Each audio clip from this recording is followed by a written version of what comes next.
The instability in the economy of the nation has affected a lot of business owners, including civil servants.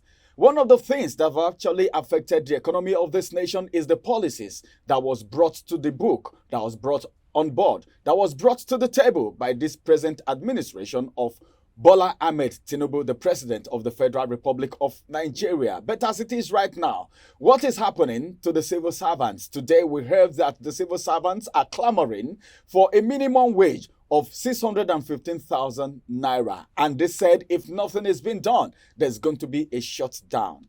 My name is Ramsey Enoch. Welcome to Review. And joining me on the review today is Adefolarin Olamilekon. Well, it's good to have you today. Good morning, Olamilekon. Thanks for having me. A very good morning to all of you outside.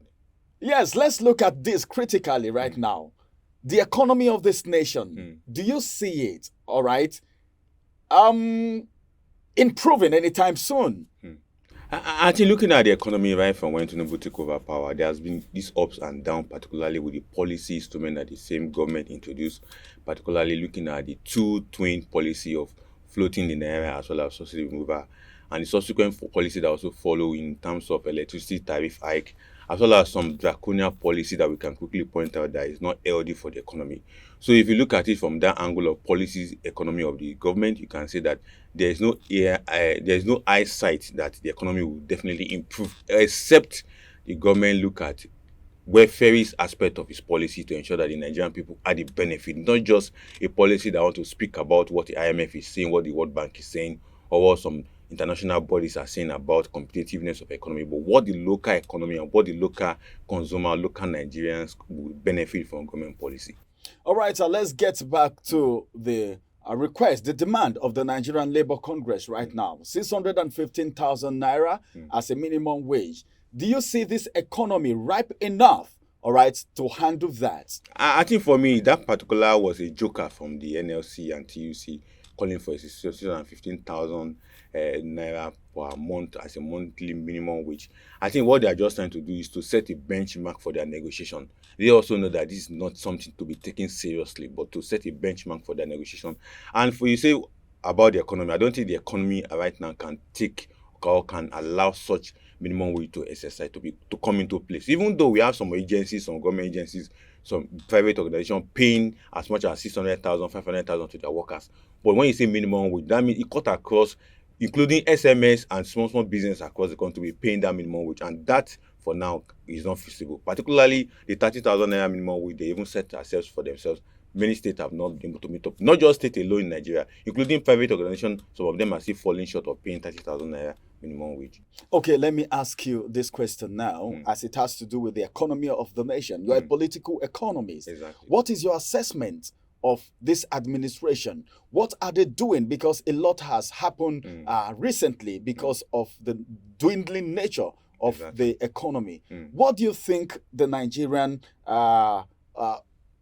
let's say government is not getting right? Because as it is right now, everything boils down to the president. He's the one a lot of people are talking about, even though he may not be the one, all right, to directly do it, but everyone else is under him and he has the power to say to one, do this, and say to the other, don't do this. So what's your assessment of the economy and what's your assessment of this government so far? I think looking at the economy of Nigeria, we need to look at the modest history of Nigeria economy right from 1999. The Tinubu administration have made some policy that was not put in place rightly. And from his own government, what he's supposed to introduce is the efficiency of his policy. But what we have discovered that the efficiency of his policy is lacking. And that's why... Okay, meaning Tinubu's policies are lacking. Are lacking in terms of efficiency. Efficiency. In terms of touching the lives of the bottom poor. What we have is a policy that is touching the life of the top middle class and the elite in its society. That's why I see that majority of Nigerians are complaining. Take, for instance, when the government says, okay, we are subsidizing for the rich, not for the poor. But they don't know that the end product of what they are saying, that it is the poor that feel the burden of the rich. Because it is the poor that carry the burden of the rich in every economy across the world. What do I mean by that? For every producer, for every manufacturer, for the Dangote of this world, for the Bua of this world, they are not feeling the impact of the government policy. Rather, they transmit and translate.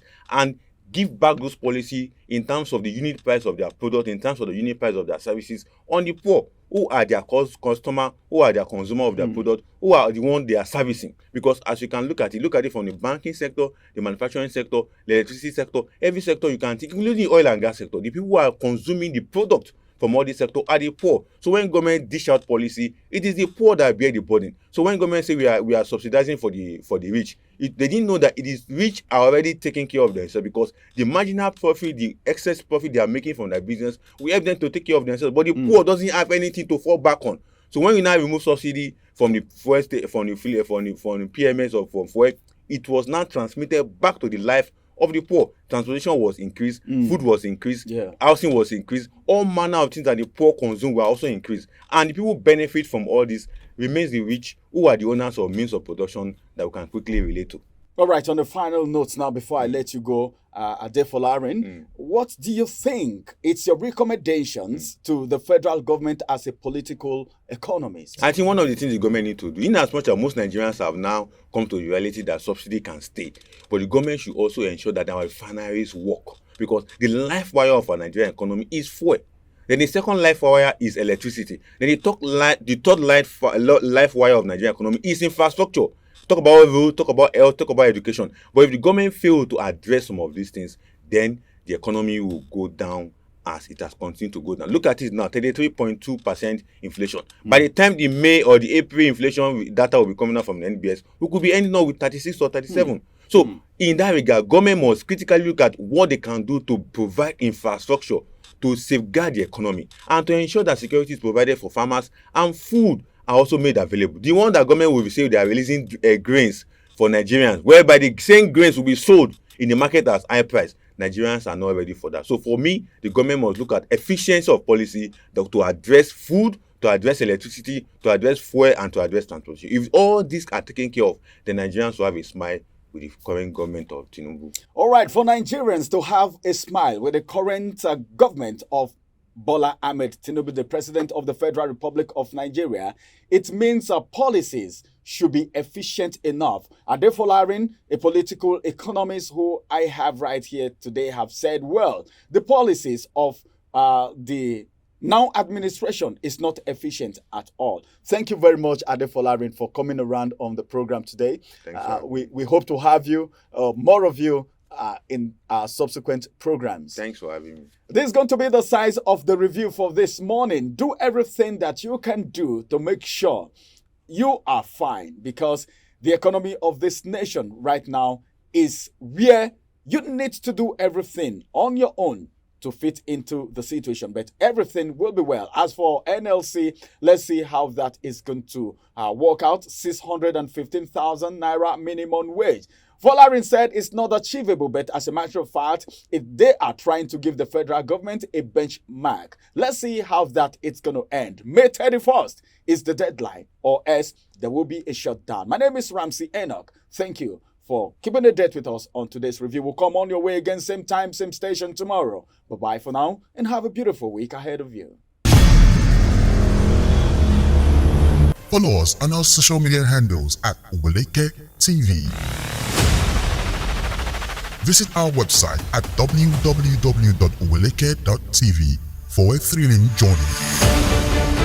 Oweleke TV, rising star at the fairground.